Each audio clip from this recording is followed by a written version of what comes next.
मंगलाचरण के लिए सभी हाथ जोड़ लेवे।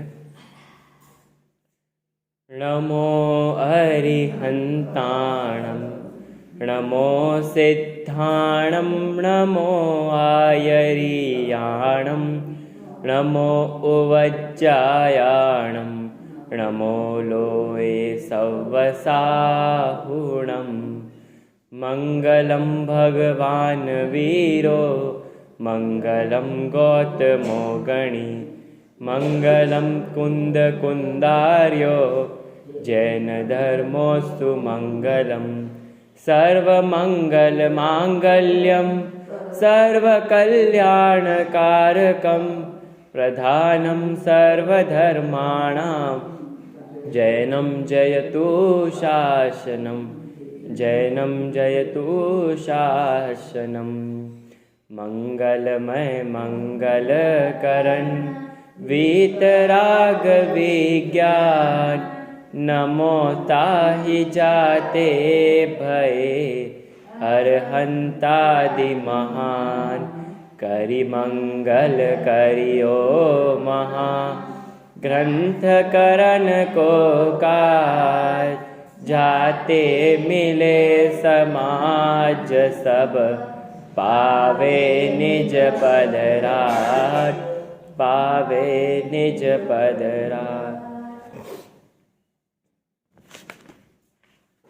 हम पढ़ रहे थे कि पूजन विधि का इतिहास क्या रहा है।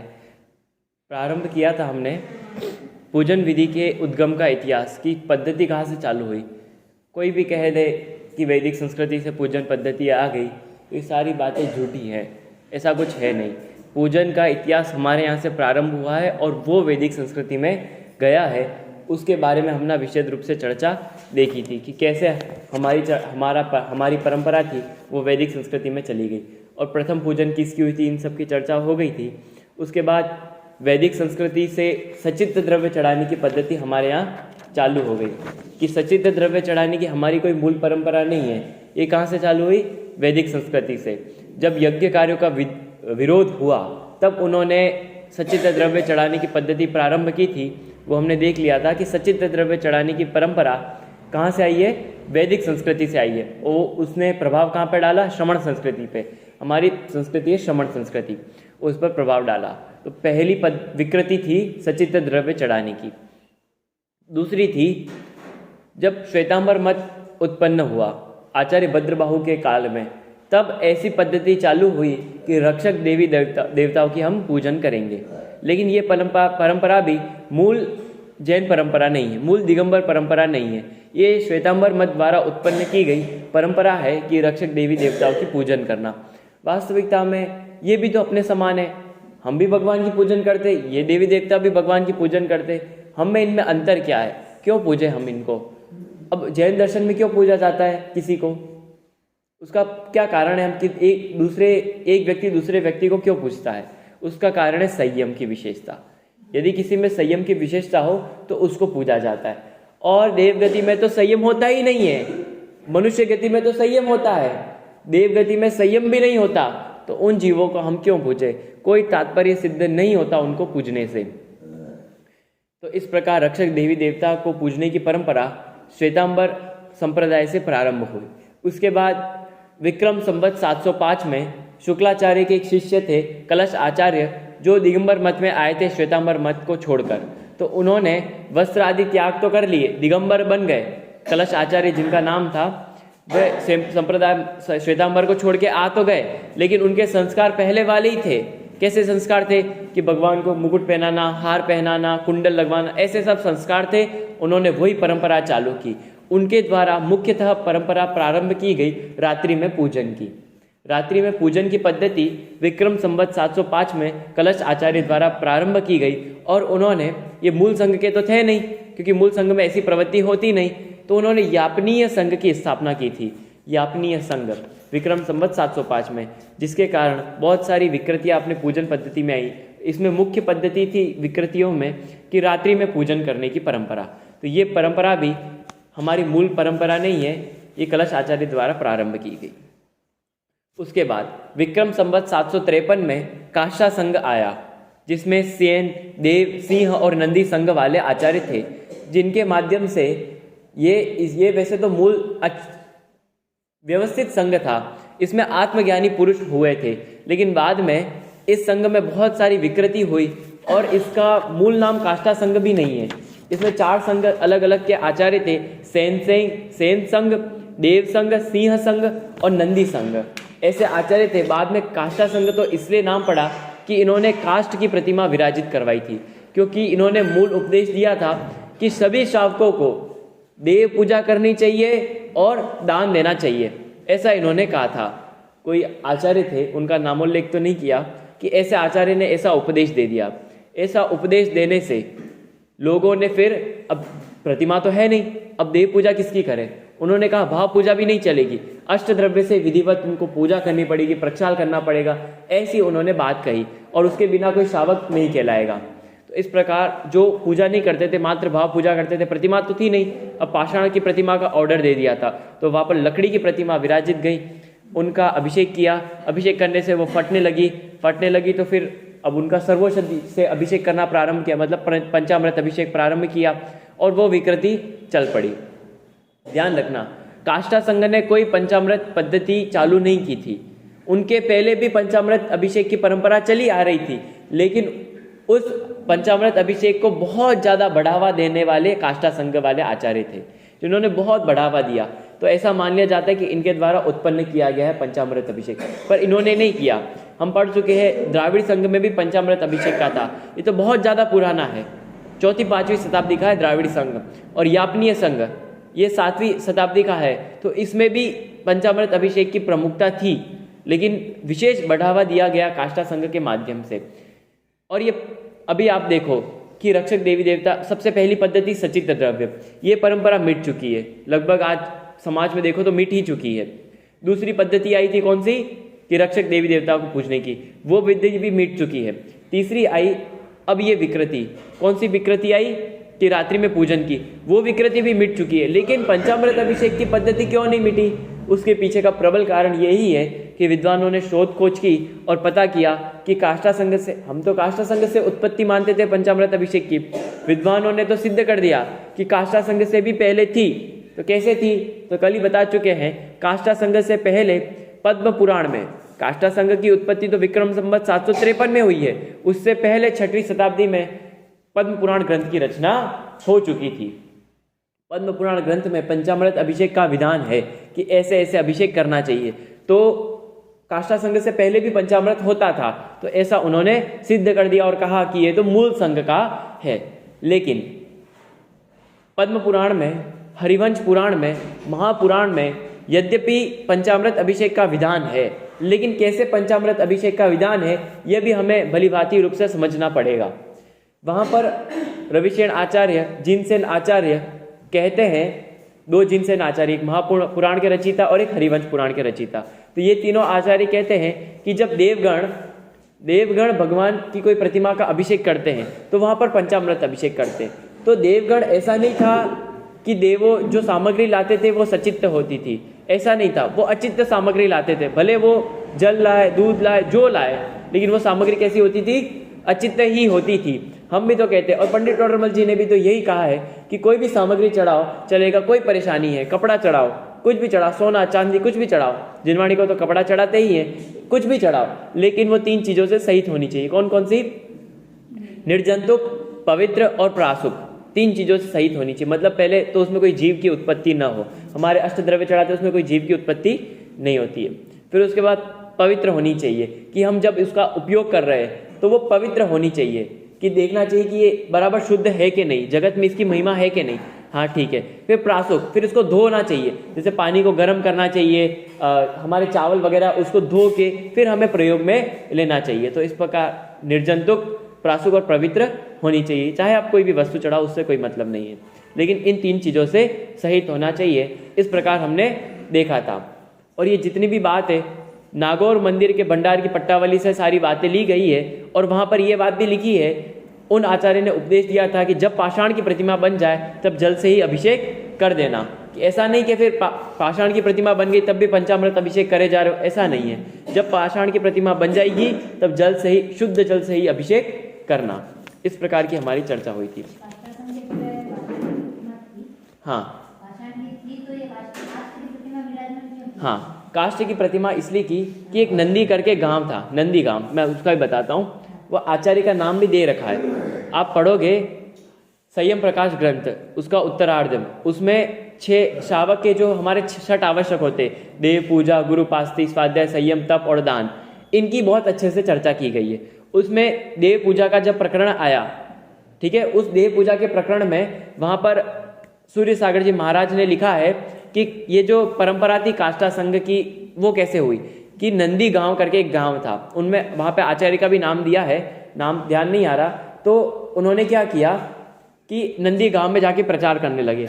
वहाँ पर नहीं थी उस समय, वहाँ पर पाषाण की प्रतिमा नहीं थी, उसके आसपास के क्षेत्रों में नहीं थी, क्योंकि कुछ आचार्य सेन, देव, सिंह और नंदी संघ से हटकर अलग प्रचार करने के लिए आ गए थे, उस मत के विरुद्ध खड़े हो गए थे, और वो खड़े हुए तो अलग गांव में आके प्रचार प्रसार करने लगे। उनको पता चल गया हमारी यहाँ पर चलने वाली तो है नहीं, तो उन्होंने अलग जाके प्रचार करना प्रारंभ कर दिया। वहां पर देखा कि वहां पर तो नहीं है, तो उन्होंने वहां पर काष्ठ की प्रतिमा जल्दी से जल्दी बनवाने का कि जैसे कि हमारा मत हमें चलवाना है, तो सीधे सीधे उपदेश दोगे तो कोई मत सुनने नहीं आएगा तुम्हारा। यदि तुम्हारे पास प्रतिमा होगी तो तुम्हें भगवान को पूजने आएंगे और तुम्हारी बात सुनने भी आएंगे। तो इसलिए उन्होंने सबसे पहले काष्ठ की प्रतिमा विराजित करवाई, और पाषाण की प्रतिमा बाद में उन्होंने स्थापित करवाई भी थी, लेकिन ये लोगों ने पद्धति छोड़ी नहीं, लोग तो चल पड़े, लोगों ने ये पद्धति अब चालू ही कर दी। ऐसा उन आचार्य का ऐसा अभिप्राय नहीं था कि पूरा पंचामृत अभिषेक पाषाण की प्रतिमा में भी करते रहो, ऐसा उनका अभिप्राय नहीं था, लेकिन लोगों ने पद्धति चालू कर दी। इस प्रकार हमने देखा था। तो वहां से प्रमुखता हुई पंचामृत अभिषेक की, और आप देख सकते हो कि पंचामृत की अभिषेक की परंपरा काष्ठा संघ से नहीं हुई, तो उत्पन्न कहाँ से हुई, लोगों को विचार कैसे आया कि पंचामृत अभिषेक भी होना चाहिए। तो इसके लिए बहुत सुंदर बात है कि वैदिक संस्कृति में, मैंने आपको बताया था कि वैदिक संस्कृति में क्या होता था कि जब वहां पर यज्ञ कार्यों का विरोध हुआ, तो श्रमण संस्कृति में मंदिर मंदिर और प्रतिमा होती थी। तो मंदिर और प्रतिमा होती थी, तो उन्होंने भी श्रमण संस्कृति को देखा कि हमें भी मंदिर और प्रतिमा बनवानी चाहिए, तो उन्होंने भी मंदिर और प्रतिमा बनाई। लेकिन प्रतिमा किसकी बनाई, मंदिर तो बना दिया हमारा 2 कॉपी, लेकिन प्रतिमा किसकी बनवाई कि यज्ञों में कैसे मानते थे कि विष्णु देवता, इनकी ऐसी दाढ़ी होती, इनके ऐसे बाल होते, ये होते, तो उनकी प्रतिमा बना दी। वरुण देवता कैसे होते हैं कि उनका स्वर्ण में रथ होता है, ये होता है, उनके स्वर्ण में कवच होता है, तो वैसी प्रतिमा उन्होंने बनवा दी। अब जो हमारे कहते हैं ना अन्य जितने भी शंकर कैसे होते हैं, उनके यज्ञ में कैसे शंकर भगवान को मतलब उनके आहुति देते थे, तो वैसी वैसी प्रतिमा स्थापित करवा दी, वैसी कृष्ण की करवा दी, वैसी लक्ष्मी की करवा दी, सरस्वती करवा दी, ऐसे ऐसे उन्होंने प्रतिमाएं स्थापित करवा दी। वो तो यूं मानते गीता वाले कि ये हमारा सनातन धर्म, ये प्रतिमा हमारी पहले की थी, तो हमारी प्रतिमा ये कब चली है, हमारी प्रतिमा की प्रतिमा ये पहले दिन ही बता दिया था कि ये हमारी प्रतिमा की पद्धति भरत चक्रवर्ती से चली है। मैं एक बार रिपीट कर देता हूँ क्या बात थी वास्तव में। ये भरत चक्रवर्ती के समय की बात है कि भरत चक्रवर्ती ने, ये वास्तविक है, भरत, ये पुराणों में भी लिखा है इसलिए बता रहा हूँ मैं, कि सबसे पहले तो ऋषभदेव मुनि की पूजन हुई थी, क्योंकि देवशास्त्र गुरु में सबसे पहले ऋषभदेव मुनि हुए थे।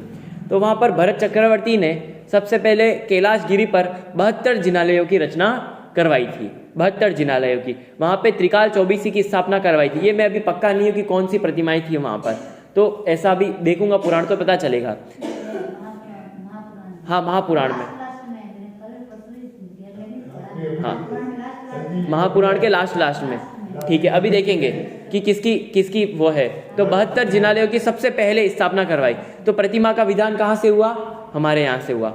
अब ध्यान रखना, अब भरत चक्रवर्ती ने कुछ लोगों को बोला कि घास से चलो, लेकिन कुछ लोग थे वहाँ पर, उन्होंने वो घास पर नहीं चले। क्यों नहीं चले, क्योंकि उन्हें धर्म के कुछ अंशों का ज्ञान था कि घास पे नहीं चलना चाहिए। क्यों नहीं चलना चाहिए, क्योंकि घास भी मतलब वो भी वनस्पति का जीव है, अथवा उसमें पृथ्वी का एक जीव भी है, तो वहाँ पर घास पे नहीं चलना चाहिए, तो वो नहीं चले। तो उनको भरत चक्रवर्ती ने पूरी शिक्षा मुफ्त कर दी, पूरी शिक्षा मुफ्त कर दी।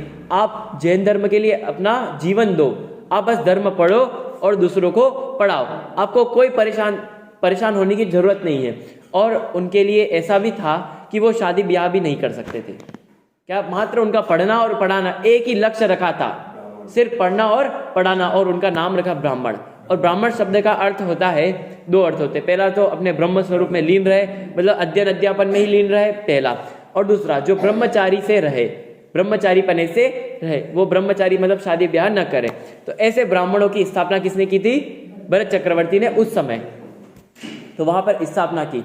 अब वो जो ब्राह्मण की परंपरा थी वो अलग हो गई और जैन धर्म की परंपरा अलग हो गई, क्योंकि उस समय तो धीरे धीरे शुद्ध चला ब्राह्मण, लेकिन धीरे धीरे उनमें इतनी विकृतियां आ गई कि उन्होंने किसका विधान कर दिया? यज्ञ का। तो वो परंपरा हो गई वैदिक संस्कृति और हमारी हो गई श्रमण संस्कृति। तो ये दोनों परंपरा चल पड़ी। तो श्रमण संस्कृति तो शुद्ध रूप से चलती रही, वहां पे मंदिर और प्रतिमा थी, बराबर रूप से चलती रही, मंदिर प्रतिमा, लेकिन श्रमण संस्कृति में किसका विधान था? यज्ञ का। तो वहां पर उनके यज्ञ का विधान था, तो यज्ञ का विधान था। अब यज्ञ का बैन होने लगा। कैसे बैन हुआ? उसके 4 स्टेप्स थे, मैंने आपको पहले ही बता दिए थे। कौन कौन से? तो पहले तो वो सीधे सीधे मनुष्यों की बलि चढ़ाते थे। राजाओं ने देखा मनुष्यों की बलि चढ़ाते, तो यज्ञ कार्यों के मनुष्य की बलि चढ़ाने पे बैन किया। फिर उन्होंने पशुओं की बलि चढ़ाना प्रारंभ किया, उस पर भी बैन किया। फिर छोटे पशु चढ़ाने लगे बलि में, तो छोटे पशुओं पर भी बैन कर दिया। उसके बाद किसकी? कल्पित पशुओं की, जैसे आटे की मुर्गी जैसा, वैसा चढ़ाने लगे। तो और फिर देखा कि यज्ञ कार्यों से बहुत धुआं होता है, बहुत वातावरण, तो पूरे यज्ञ को ही बैन कर दिया। फिर उन्होंने वहां पर वेदांत संस्कृति का जन्म हुआ, और साथ ही साथ फिर भी क्रियाकांड के हठाग्रही लोगों ने क्या किया कि अपने श्रमण संस्कृति के देखा देखी मंदिर और प्रतिमा बनवा दी। तो मंदिर और प्रतिमा बनवा दी और वैसा वैसा परंपरा चलने लगा। तो उनके माध्यम से अब वो यज्ञ कार्यों में तो हिंसा मूलक थे ही, बहुत हिंसा करते थे, अब यहाँ पर भी आके हिंसा करने लगे और भगवान को श्रृंगार आदि करना उनकी परंपरा चल पड़ी। ध्यान रखना, अब वो भगवान को साफ करते थे तो वहां पर पंचामृत की परंपरा भी वहां से चल पड़ी, लेकिन विशेष वहां से नहीं चल पड़ी। वहां से तो सचित द्रव्य की परंपरा मुख्य थी, फिर भी पंचामृत अभिषेक की पद्धति भी वहां से प्रारंभ हो चुकी थी। क्योंकि वो तो कैसे, वो यज्ञ में क्या चढ़ाते थे आपको पता है? यज्ञ में क्या चढ़ाया जाता है? घी चढ़ाया जाता है मुख्यतः, जो उनके मतलब पकवान इत्यादि चढ़ाए जाते हैं। तो वैसे ही तो वो भगवान के ऊपर भी ऐसे ही चढ़ाने लगे, घी चढ़ाने लगे, अन्य कुछ चीजें चढ़ाने लगे, उनके सामने अर्पित करने लगे। तो ऐसे पंचामृत अभिषेक की धीरे धीरे प्रवृत्ति आई और उसका बढ़ावा दे दिया किसने? काष्ठा संघ ने। उन्होंने देखा कि ऐसे ऐसे प्रतिमा अपनी बच सकती है, काष्ठ की प्रतिमा, तो उन्होंने उसका 2 कॉपी किया और ऐसा ऐसा विधान किया और पंचामृत अभिषेक किया। लेकिन उन्होंने इसका विरोध भी किया, लेकिन लोग वहां पर थे, उन्होंने तो वो परंपरा चालू कर ही दी।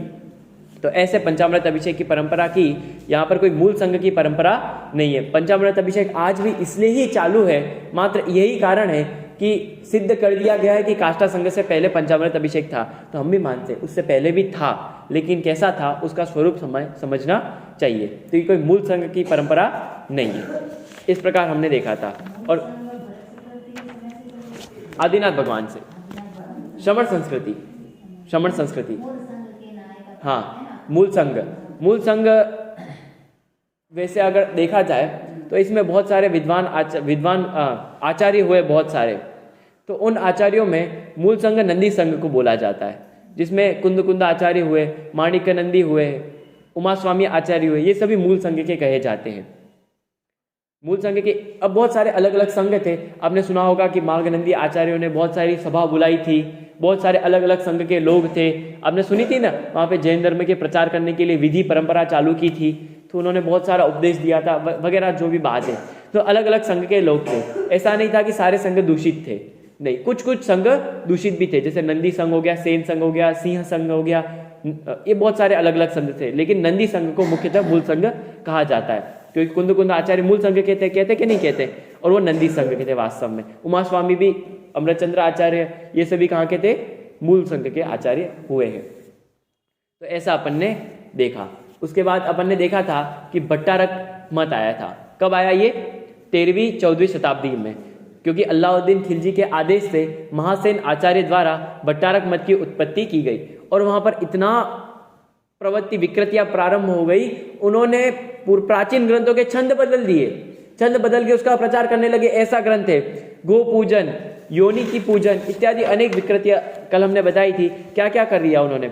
श्राद्ध, तर्पण, आचमन, गो पूजन, पीपल की पूजन, गोबर से आरती, राख से आरती, गोमूत्र से प्रतिमा का प्रक्षालन करना, योनि का पूजन, ये सभी उन्होंने शास्त्रों में लिख दिया और वास्तव में आज भी उपलब्ध है। सोमदेव त्रिवर्णाचार ग्रंथ का नाम लिया था, उसमें ऐसा लिखा गया है कि गोमूत्र से प्रतिमा का प्रक्षालन करना चाहिए, गो पूजा करनी चाहिए, ऐसा सब विधान उन्होंने लिख दिया। और पंडित जुगल किशोर जी मुख्तार साहब ने बहुत ध्यान से उन ग्रंथों को पढ़ा और ऐसे हजारों श्लोक लाके उन्होंने रख दिए कि जो ब्राह्मण मत से लिए गए हैं उसमें 2 शब्द बदल दिए और कह दिया कि ये जैन धर्म का श्लोक है, ग्रंथों में लिख दिया और कह दिया ये सोमदेव आचार्य ने लिखा है। ऐसा कुछ नहीं है। आपने उमा स्वामी श्रावकाचार्य का नाम सुना होगा, सुना है किसी ने? तो ये किसने लिखा है? सभी कह देंगे उमा स्वामी ने, लेकिन कोई उमा स्वामी आचार्य ने नहीं लिखा है। उन्होंने तो एकमात्र तत्वार्थ सूत्र ग्रंथ की रचना की है। अगर उन्होंने लिखा होता तो परवर्ती आचार्य उस बात को नहीं उठाते कि उमा स्वामी आचार्य ने एक और ग्रंथ की रचना की है, पर उन्होंने कोई उल्लेख नहीं किया। तो ये भट्टारक के युग में इन ग्रंथों की रचना हुई है, जिसमें ऐसी अनेक विकृतियां हमें देखने को मिल जाती। नाम तो ये बड़े बड़े आचार्यों का लेते थे, नाम तो इन्होंने समंतभद्र आचार्य का लिया है, पूज्यपाद स्वामी का आचार्य लिया है, और अकलंक देव पाठ करके इन्होंने लिखा है, उसमें भी ऐसी विकृतियों का वर्णन है। क्या नाम लिखा है? अकलंक देव पाठ। क्या अकलंक देव ऐसा करते थे?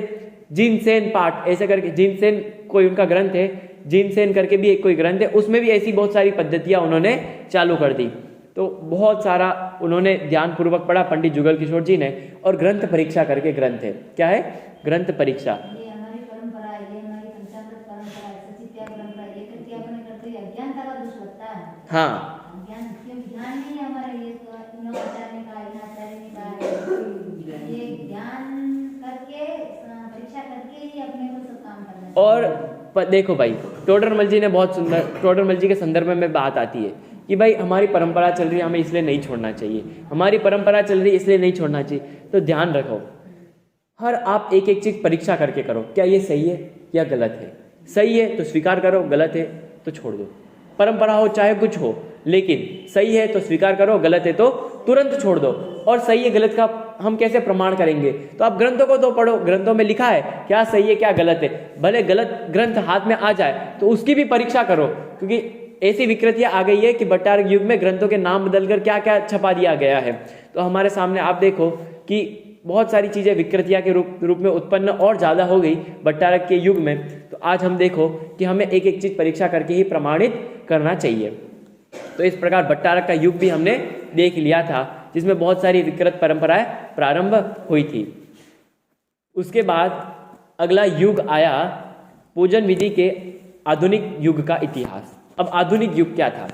आधुनिक युग को हमने 2 भागों में बांटा था। कौन कौन से? पूर्व आधुनिक युग और उत्तर आधुनिक युग। पूर्व आधुनिक युग था, कम से कम आप लेके चलो कि 18वीं शताब्दी तक था पूर्व आधुनिक युग, और उत्तर आधुनिक युग उसके बाद का। तो पूर्व आधुनिक युग में क्या था? हमने पढ़ा था कि इस युग में विद्वानों ने भट्टारकों का विरोध प्रारंभ कर दिया। बनारस दास जी जैसे विद्वान हुए, दयानंद राय जी, ऐसे बहुत बड़े बड़े, पंडित टोडरमल जी हुए, जयचंद जी छाबड़ा हुए, इन्होंने भट्टारक की जो बातें थी वो सिर्फ सुनते नहीं थे, मात्र उसकी परीक्षा भी करते थे, क्या बात सच है क्या बात गलत है। और उन्होंने वास्तविक आगम सम्मत पूजने लिखना प्रारंभ कर दी। टोडरमल जी ने भी पूजन लिखी, आपको पता है? टोडरमल जी ने भी पूजन लिखी है, गोमटसार पूजा करके पूजा है, गोमटसार पूजा आपने पढ़ा होगा, गोमटसार पूजन करके भी टोडरमल जी ने भी पूजन लिखी। तो ऐसे बहुत सारे विद्वानों ने पूजन लिखी, लेकिन उनमें प्रमुख कौन थे? दयानंद राय जी प्रमुख थे उनमें। तो वहां पर अब देखना पूर्व आधुनिक युग में कैसी पूजने लिखी जाती थी उसके बारे में, कि जो श्रोता थे पूजन करने आते थे, अब नवीन तत्व ज्ञान से जुड़े थे। कि कहो टोडरमल जी की सभा में कितने लोग आते थे? मूल तत्व ज्ञान को जानने वाले कौन, कितने लोग आते होंगे? मूल तत्व ज्ञान बहुत कम आते होंगे। जो तो विकृत लोग थे, विकृत परंपरा से आए थे, वो सभी उनके सामने आके बैठते थे। सुना भी हजारों की संख्या में बैठते थे कि एक बात बोलता था, फिर दूसरा वहां से सुन के फिर दूसरा बोलता था, जब भी बड़े बड़े महोत्सव होते थे। तो ऐसे बहुत सारे लोग आते थे, तो सभी एकदम पूर्ण तत्व ज्ञान को समझ ले, एक बार में जो तत्व ज्ञान की बातें चल रही उनको उतार ले, ऐसे जो लोग वहां पर नहीं थे। तो उनके लिए अष्टद्रव्य की जो परंपरा चल रही थी उसको विशेष बढ़ावा दिया गया। कब? पूर्व आधुनिक युग में। क्यों दिया गया? क्योंकि लोग नवीन तत्व ज्ञान से जुड़े थे, उन्हें सीधे तत्व ज्ञान की बात समझ में नहीं आती थी, उनका मन भी पूजन में विशेष नहीं लगता था। तो क्या किया गया, तो अष्टद्रव्य की दो बातें कही थी, अष्टद्रव्य की प्रमुखता और भगवान के बाह्य स्वरूप की विशेषता से पूजने लिखना प्रारंभ कर दी। अब प्राचीन पूजने देखो, ध्यानत राय जी की, जिनेश्वर दास जी की, टेकचंद जी की, संत कवि जी की, वृंदावन दास जी की, इन सभी पूजनों में क्या मिलेगा आपको, अष्टद्रव्य की प्रमुखता और भगवान के बाह्य स्वरूप की विशेषता। अब इसका भी प्रयोजनता क्यों लिखी उन्होंने, क्या वो तत्वज्ञान को नहीं जानते थे, जानते थे ना, बहुत बड़े बड़े विद्वान हुए, क्या ध्यानत राय जी कम बड़े विद्वान हुए, उन्होंने भी तो बहुत सारी पूजने लिखी, भले उन्होंने तत्वज्ञान को लिखा है, ऐसा नहीं तत्वज्ञान का लोप ही कर दिया, तत्वज्ञान की बातें भी उन्होंने लिखी है, लेकिन प्रमुखता किसकी थी, अष्टद्रव्य की और भगवान के बाह्य स्वरूप की विशेषता थी। अब वो प्रयोजन था क्योंकि लोग नए नए जुड़े थे। अब आया इसमें प्रसिद्ध पूजनकार भी हमने देख ही लिए हैं, ध्यानत राय जी आदि हुए हैं, वृंदावन दास जी, दिनेश्वर दास जी, टेकचंद जी और संत कवि जी। अब आया उत्तर आधुनिक युग। इसमें क्या हुआ, अब जीवों का मन मूल तत्वज्ञान से हटकर मात्र अष्टद्रव्यों तक ही सीमित हो गया। अब आजकल के जमाने में देखो, ये आधुनिक युग कौन सा है, उत्तर आधुनिक हमारा युग है। आजकल देख लो कि अष्टद्रव्य तो चढ़ाते हैं, बस अष्टद्रव्य नहीं चुकना चाहिए। जल का छंद आ गया तो जल चढ़ा दिया, चुक जाए तो ऐसा नहीं चलेगा, जल बराबर चढ़ाना चाहिए, भले उसका मतलब ना पता हो, बस जल चढ़ाओ, सिर्फ जल चढ़ाओ। फिर अक्षत का छंद आ गया, अरे अक्षत कैसे चुक गए, अक्षत को चढ़ाओ लेके, अरे पुष्प के चूकना नहीं चाहिए। ऐसे बस किसमें प्रमुखता रह गई, किसकी रह गई, अब मात्र अष्टद्रव्यों की रह गई। अब यहाँ पर तत्वज्ञान था, उसको तो लोगों ने लोप ही कर दिया। क्यों लोप कर दिया, क्योंकि बस अष्टद्रव्य की प्रमुखता हो गई और भगवान के बाह्य स्वरूप की विशेषता हो गई। तब क्या हुआ, उसके समाधान हेतु उस युग के विद्वानों ने, अब इस युग के विद्वानों ने अध्यात्ममयी पूजने लिखना प्रारंभ कर दी। अब वर्तमान इस युग की पूजने देखोगे तो उसमें किसकी प्रमुखता रहती है, अध्यात्म की मुख्यता रहती है, जिसके प्रणेता बाबू जुगल किशोर जी युगल है। मतलब मैंने इसको क्यों किया, बाबू जुगल किशोर जी युगल, इनसे पहले भी पूजने लिखी जा चुकी है। आपको पता है सबसे पहली पूजन अध्यात्ममयी पूजन इस युग की कहें तो किसने लिखी होगी, बताता हूं, आदरणीय छोटे दादा ने लिखी है। कब लिखी है, ये देवशास्त्र गुरु पूजन आपने पढ़ी होगी, देवशास्त्र गुरु पूजन, जिसमें क्रमबद्ध पर्याय वगैरह की भी बात आई है, तो वो गुरुदेव जी को भेंट की थी उन्होंने। हाँ, लगभग 1928 पहली गुरुदेव जी से मुलाकात हुई थी उनके नगर में ही, तो उन्होंने वो पूजन भेंट की थी। क्रमबद्ध पर्याय की जो पोषक 4 पंक्तियां उनको ऊपर लिखकर उसको फ्रंट पेज में लिखी और वो पूजने गुरुदेव जी को भेंट की थी। लेकिन सबसे पहले प्रसिद्ध कौन सी हुई थी, प्रसिद्ध बाबू जुगल किशोर जी की युगल की हुई, इसलिए उनको प्रणेता कहा गया। प्रसिद्ध पहली उनकी हुई थी और ये छोटे दादा की देवशास्त्र गुरु पूजन बाद में प्रसिद्ध हुई थी।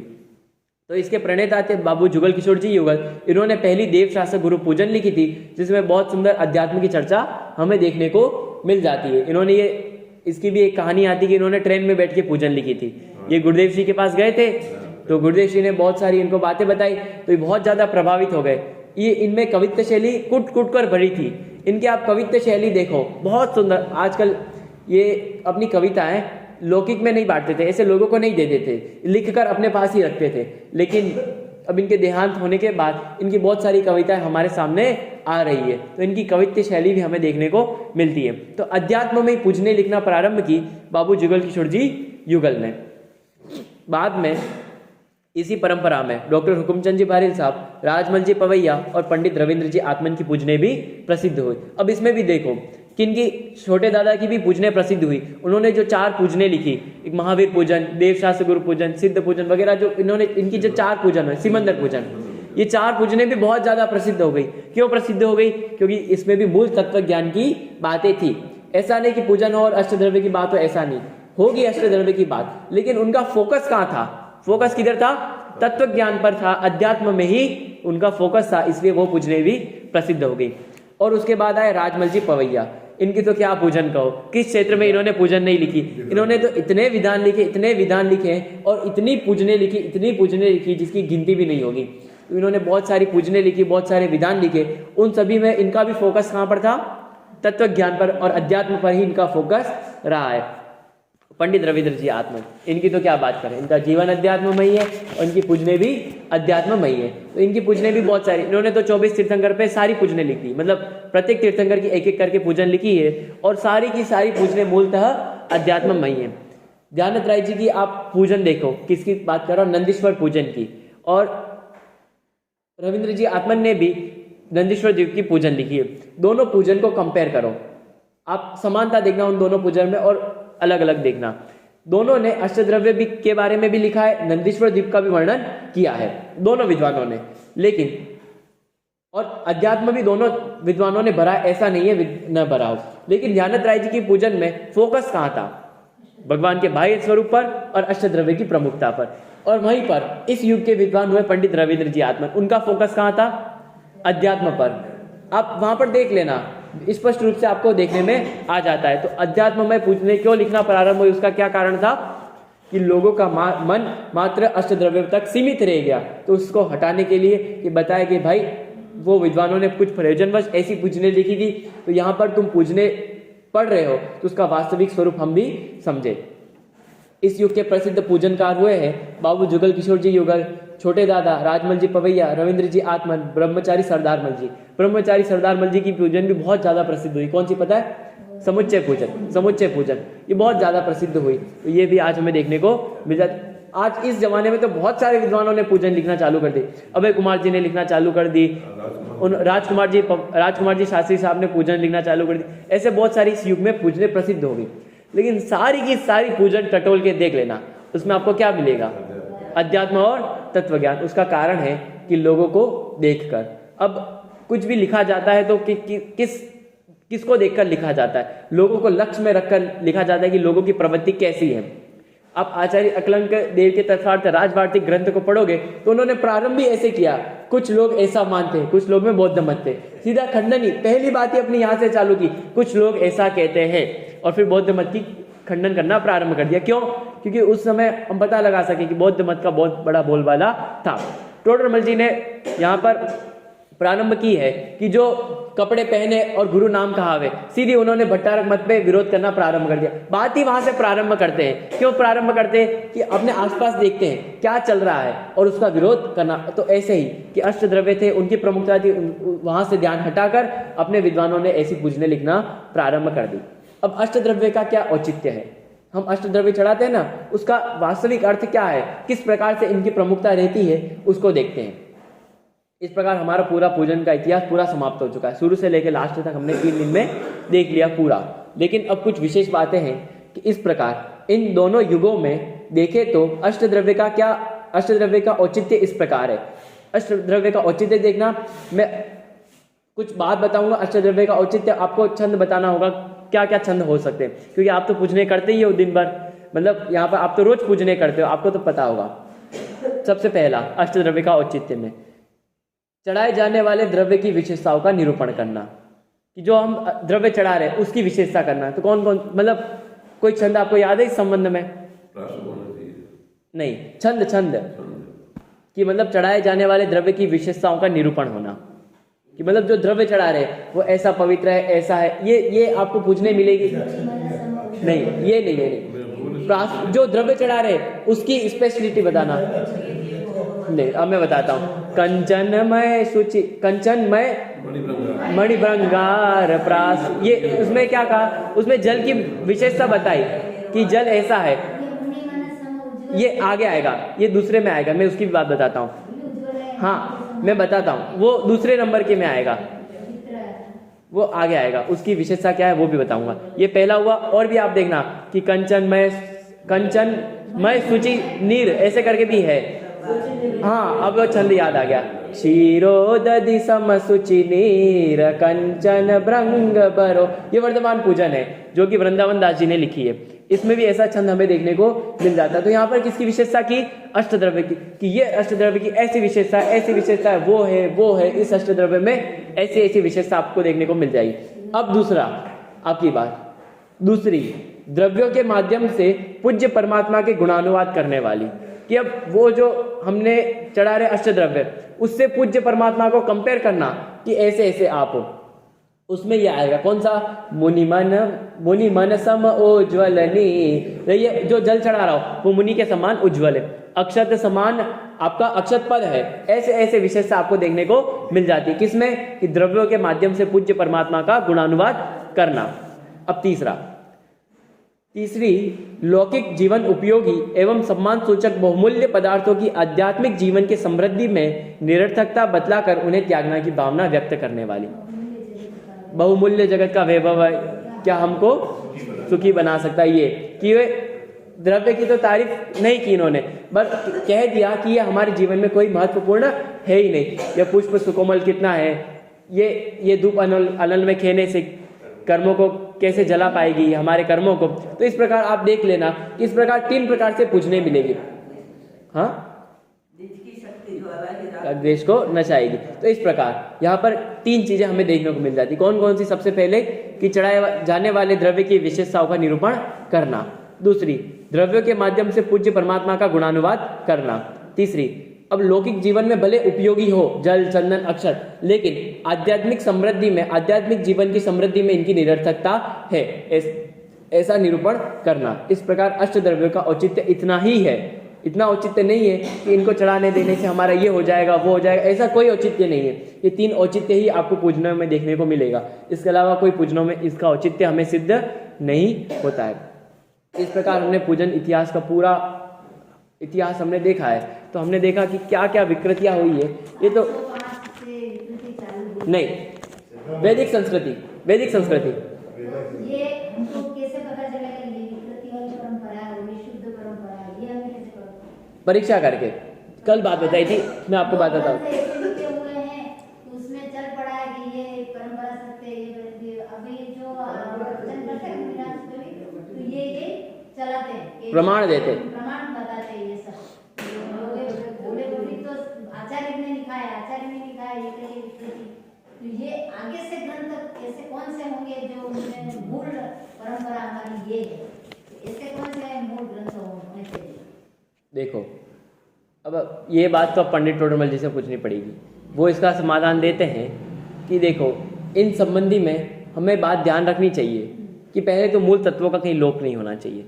और दूसरी बात, एक आपने श्लोक सुना होगा, कल बताया था, वो श्लोक क्या था कि सावध्य लेशो बहुपुण्य राशो दोषाय नालम करके पूरा श्लोक है समंत भद्र आचार्य का। उन्होंने कहा था हाँ कि ऐसा कार्य करना चाहिए जहां पर पुण्य की तो अधिकता हो, शुद्धोपयोग की बात नहीं है। शुद्धोपयोग तो सबसे पहले करना चाहिए हो सके, अगर वो नहीं हो तब ऐसा काम करना चाहिए कि पुण्य अधिक हो और पाप कम हो। तो हम देखना कि हम पंचामृत अभिषेक करते कैसे चढ़ाते, उसमें पुण्य की अधिकता है या पाप की अधिकता है? सीधा सीधा देवों का अवर्णवाद है। देवों का क्या? अनंत परमात्मा का सीधा सीधा अवर्णवाद है। उन्हें रागी से अरागी बना देना, सरागी बना देना उन्हें, मतलब वो हमारे अरागी है, परमात्मा वीत रागी है, उनका राग छूट चुका है, लेकिन उन्होंने सरागी बता देना। हाँ, केसर चढ़ाने वाली, केसर चढ़ाने वाली विकृति ये, हाँ नहीं, केसर चढ़ाने वाली विकृति तो कहाँ से प्रारंभ हुई? हाँ नहीं, ये कलश आचार्य से हुई। मूलतः जैनागम में कहाँ से आई? तो कलश आचार्य से आई। हाँ, श्वेतांबर मत में भी चलती थी, लेकिन प्रसिद्ध कहाँ से हुई? हमारे जैन इतिहास में भी तो ये कलश आचार्य से हुई। वो कलश आचार्य श्वेतांबर मत के थे, वो जैन में आए तब तो उन्होंने विकृति की। अब श्वेतांबर मत में चल रही थी तो हमारे में भी चल रही थी, अलग अलग थे दोनों, लेकिन एक कलश आचार्य वहां से निकलकर यहाँ पर आए, तब उन्होंने दिगंबर मत में प्रवृत्ति चालू की। दिगंबर में इतना खंडन जरूर किया श्वेतांबर से, वो वस्त्र श्रृंगार आदि वाले, और ये खाली चंदन लगाने वाला, वो वस्त्र श्रृंगार दिगंबर में हाँ दिगंबर वो अपन देख लेंगे तो ये श्वेतांबर ही है, ये सब बोल देंगे अपन। लेकिन जो चंदन लगाते हैं वो दिगंबर में स्वीकार करते हैं। हाँ, यहाँ से वही तो ये कलश, वो उन्होंने कपड़े आदि इत्यादि तो नहीं पहना है, लेकिन केसर फूल चढ़ाना ये सारी परंपरा चालू कर दी। और हाँ, ये सब उनकी, उन्होंने, अब वो मुकुट चढ़ाने वाली परंपरा तो ज़्यादा देर तक टिकी नहीं होगी, इतनी पक्की बात है, क्योंकि सीधे लोगों को, क्योंकि वो मूल संघ के भी नहीं थे, यापनीय संघ के थे। इतना प्रसिद्ध संघ हुआ भी नहीं है ये, अपने नाम भी नहीं सुना होगा यापनीय संघ, मैंने भी नहीं सुना था इसको पढ़ने से पहले। हाँ, संजीव जी बता रहे उसमें आया है यापनीय संघ, काष्ठा संघ वगैरह, उन सब की वहाँ पर भी ये संयम प्रकाश ग्रंथ में से ही लिया गया है, और वो प्रवचन भी उस पर ही कर रहे हैं संयम प्रकाश ग्रंथ पे, तो वहाँ पर आप विशेषता देख सकते हो। इस प्रकार हमने पूरा इतिहास देखा। तो किन बिंदुओं के माध्यम से देखा था कि ये परंपरा कहाँ से चालू हुई। सबसे पहले इसका उद्गम क्या था, फिर इसका विकास में क्या क्या विकृतियां आई और अंत में आधुनिक युग हमारा पूजन का कैसा है। इस प्रकार हमने इतिहास को जाना और वास्तविक पूजन विधि को जाने। ये पूजन विधि ही नहीं, हम सारी विधियों को जाने कि प्रतिमा प्रक्षालन करने की क्या विधि है, वास्तविकता में मूल आगम परंपरा से क्या है उसको जाने और वैसे ही करें, क्योंकि हम कितनी विकृतियां आजकल हमारे मंदिरों में कर बैठते हैं जिनके कारण गलत गलत विकृतियां हो रही। और इतना ही नहीं, और बता दो, इनमें भगवान का अवर्णवाद होता है, उससे हमारा दर्शन मोहनीय पुष्ट हो जाता है। अब बताओ, इनको रागी बना देना, ये हमारा दर्शन मोह पुष्ट नहीं हो रहा है और ये दर्शन मोहनीय।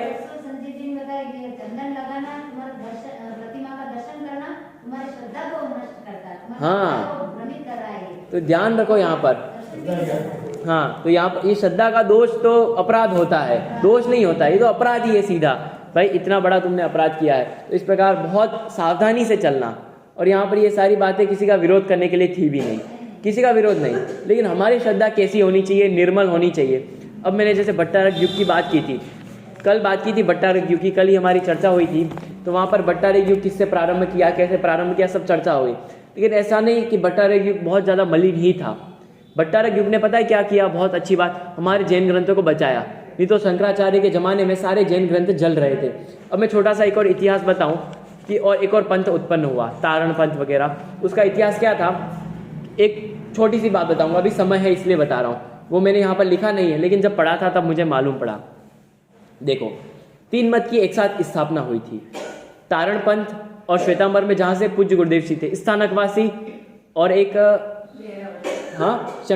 क्या नहीं, स्थानकवासी थे ना पूज्य गुरुदेव जी, स्थानकवासी का, तारण पंथ का, और वैदिक संस्कृति में भी एक और पंथ चालू पड़ा। 3 परंपरा चालू एक साथ पड़ी। क्यों पड़ी, उसका कारण है कि जितने भी बाहर के लोग आते थे आक्रमण करते थे, पूरे मंदिरों को तहस नहस कर देते थे। तो वहां पर किसकी परंपरा चालू हुई, तारण पंथ की चालू हुई, स्थानकवासी की, और एक और कोई वहां पर भी परंपरा है हिंदू धर्म में, उसका नाम तो भी मुझे याद नहीं। तो तीनों परंपरा एक साथ चालू हुई, उनका काल ही एक साथ है। क्यों, 100 वर्ष के अंदर अंदर ही एक साथ चालू हुई। क्यों हुई, क्योंकि उन्होंने देखा कि ऐसे तो हमारा धर्म नाश हो जाएगा, तो उन्होंने जिनवाणी की पूजने चालू कर दी कि हम जिनवाणी की पूजन करेंगे। उन्होंने, आचार्य ने तो ऐसा निरूपण किया था, हमारे तारण स्वामी जी है, वहां पर गुरुदेव जी गए थे, उन्होंने नमस्कार नहीं किया, फिर वहां पर उनके ग्रंथों को पढ़ा, देखा ये तो वास्तविक सत्य बात इन्होंने कही है, और इस पे प्रवचन भी किए गुरुदेव जी ने, और छोटे दादा ने भी प्रवचन किया, और जो प्रकाशित भी है टोडरमल स्मारक ट्रस्ट से। फिर उन्होंने वहां पर जाके विशेष वहां पर गए और वहां पर उनको नमस्कार भी किया कि ये गुरुदेव महान थे। तो उन्होंने ऐसा कोई निरूपण नहीं किया था कि देवी पूजा नहीं करनी चाहिए वगैरह, इन्होंने तो उस समय की समसामयिक चीजों को बताने के लिए किया था वास्तविकता में, लेकिन लोगों ने उस परंपरा को चालू ही कर दिया। तो ये सारी परंपरा नहीं, हाँ, बस वो बात है पूजन की। अब उस तारण पंथ में उनके शिष्य हुए होंगे, उन्होंने विकृतियां प्रारंभ कर दी। तारण जो स्वामी थे उन्होंने ग्रंथ लिखे, वो एकदम अध्यात्ममय ग्रंथ है। उसके मैंने बस 4 श्लोक पढ़े थे जिसपे छोटे दादा के प्रवचन प्रकाशित हुए हैं। उन 4 श्लोकों को देखा तो उसमें ऐसा था कि ये आत्मा अमल है, शुद्ध है, वैसी अध्यात्ममय चर्चा जैसे समय सार में चर्चा है परम शुद्ध निश्चय नय से, उसी नय से उन्होंने चर्चा की है। तर्क युक्ति से सिद्ध किया है कि आत्मा कैसा है, आत्मा का स्वरूप क्या है। तो वहां पर ध्यान रखना चाहिए कि ऐसी विकृतियां, तो ये 3 परंपरा एक साथ चल पड़ी और वहां से भी विकृतियां प्रारंभ हुई। उसी समय एक करोड़पति धनपति व्यक्ति थे जिनका नाम था जीवराज पापड़ीवाल। ये पापड़ीवाल जयपुर के थे। आपको पता है पापड़ीवाल, विनय जी पापड़ीवाल, ऐसे बहुत बड़े बड़े विद्वान, ये सब कहाँ से, जयपुर से। पापड़ीवाल समाज जयपुर की। उन्होंने देखा कि मंदिरों का तोड़ना हो रहा है, प्रतिमाओं का तोड़ना हो रहा है, तो उन्होंने अपने पूरे करोड़ों की संपत्ति, पूरा पैसा इस बात में लगा दिया कि प्रतिमाओं का निर्माण होगा। और यहाँ से ही जयपुर में प्रतिमाओं का विधान हुआ। आपको पता है प्रतिमाएं अन्य जगह भी बनती थी, पर जयपुर की क्यों प्रसिद्ध है, जीवराज पापड़ीवाल के कारण, कि उन्होंने प्रतिमाएं बनवाना प्रारंभ की। वहां पर कारीगरों को ऑर्डर दिया कि तुम जितनी हो सके प्रतिमा बनाओ, पूरी अपनी करोड़ों की प्रॉपर्टी बेचकर बस प्रतिमा बनवाई उन्होंने बहुत सारी। और वो खुद लायरी लेकर, आपने बैलगाड़ी देखा होगा, बैलगाड़ी लेकर जगह जगह, और कभी कहीं कहीं लायरी लेकर, ये दोनों ले जाकर वो खुद जाते थे और गांव गांव में प्रतिमाएं बांटते थे कि ये लगाओ तुम्हारे मंदिर में स्थापित करवाओ। और आपको देखना कि आज जितनी भी खुदाई में प्रतिमा निकलती, कितनी पुरानी होती है, 400 साल पुरानी, 500 साल पुरानी, उससे पुरानी क्यों नहीं मिलती, उसके बाद की क्यों नहीं मिलती, क्योंकि वो सारी प्रतिमा जीवराज पापड़ीवाल की है। इतना ध्यान रखना। किसकी प्रतिमा वो सारी? जीवराज पापड़ीवाल की। यहाँ तक ही नहीं, पाकिस्तान के लोग भी, उस समय पाकिस्तान जो था वो एक ही था, तो वहाँ के लोग भी लेने आए थे उनसे प्रतिमा। तो इस प्रकार उन्होंने पूरे भारत में, ऐसा नहीं कि पूरे राजस्थान प्रांत में, दक्षिण में ले लो, पूर्व में ले लो, पश्चिम में ले लो, सब जगह उन्होंने प्रतिमाएं बंटवाई थी। तो इन्होंने बहुत जैन धर्म का प्रचार किया था और हमें प्रतिमाएं मिल जाती है वो उस जमाने की ही हमें आज मिलती है। इतनी प्राचीन ही हमारी प्रतिमाएं रही हैं। तो इस प्रकार उन्होंने भी वहाँ पर जैन धर्म की बहुत प्रभावना की थी और पूरी करोड़ जितना भी धन था सारा बेच दिया। और इतना भी पैसा नहीं था कि वो कोई वाहन ले जा सके, तो खुद बैलगाड़ी पे जाते थे, खुद डायरी लेके जाते थे। तो उन्होंने इस प्रकार भी जैन धर्म की बहुत रक्षा की थी। और वहाँ पर जो अलग अलग परंपराएं चालू पड़ी है उन सब का हमें ध्यान रखना चाहिए। यह यहाँ पे तो बहुत कम बताई है क्योंकि इतना हमारे पास समय भी नहीं है। नहीं तो द्राविड़ संघ भी हुआ है, वहाँ से भी विकृति चालू हुई है। ऐसे बहुत सारे संघ है, एक नहीं बहुत सारे हैं। तो इन सभी का विशेष हम देखें कि क्या क्या जैन धर्म की मूल परंपरा थी, क्या क्या गलत परंपरा थी। अब मूल परंपरा और विकृत परंपरा को तो हम अपने परीक्षा से ही निर्णय कर सकते हैं कि वास्तविक इनका स्वरूप क्या है। इस प्रकार हम ध्यान रखें कि आप कितना देखोगे। आप तो देखो अमित गति शावकाचार्य देखो, आप वसुनंदी शावकाचार्य देखो, उनमें भी अलग अलग बातें की गई है। लेकिन अब किसकी बात की गई है वहाँ पर देखना चाहिए कि वो अलग अलग मत के थे, ऐसा संयम प्रकाश में कहा है। और ऐसा भी कहा है कि अब ऐसा भी तो हो सकता है कि भट्टारक मत में इनके छंद बदल दिए गए हों। क्यों नहीं हो सकता है? भट्टारक युग में इन ग्रंथों के छंद बदल दिए गए हों और ऐसी प्ररूपणा करने लगे हो, तो हमें ध्यान में रखना चाहिए। और भट्टारक मत के संदर्भ में बात की, जब विद्वानों ने इनका विरोध करना प्रारंभ किया तब ये कुछ भट्टारक तो थे कि वो अब विरुद्ध होने लगे कि मतलब ये तो बहुत झूठ बोल रहे हैं, उनको मरवाने लगे, दंड देने लगे विद्वानों को। लेकिन कुछ भट्टारक थे वो सुधर गए और वास्तव में मूल तत्व ज्ञान को जानकर आत्मज्ञानी पुरुष भी हुए हैं। इसी भट्टारक परंपरा में हुए हैं, ऐसा नहीं है। मलिनीता भट्टारक, उसमें भी आत्मज्ञानी पुरुष हुए हैं। आप देख लेना वर्तमान समय में बहुत सारे भट्टारक है। कर्नाटक साइड एक धवल कीर्ति जी, आपने नाम सुना होगा, तो वो विशेष तत्वज्ञानी जीव है। उनको बहुत सारा ज्ञान भी है जैन धर्म का और वो उनके यहाँ पाठ्यक्रम में भी अपने बालबोध इत्यादि ही चलती है। भक्तामर, बालबोध, तत्वार सूत्र, वो भी क्यों चलती है? क्योंकि वो भी मूल तत्व ज्ञान को जानते हैं, व्यवस्थित रूप से उन्होंने भी अध्ययन किया है। तो इस प्रकार हमें जानना चाहिए कि वास्तविक क्या स्वरूप है जैन धर्म का और उसके पूजन इतिहास का, और हम मूल परंपरा से जुड़े रहें। ऐसी मंगल भावना से अपनी वाणी को विराम।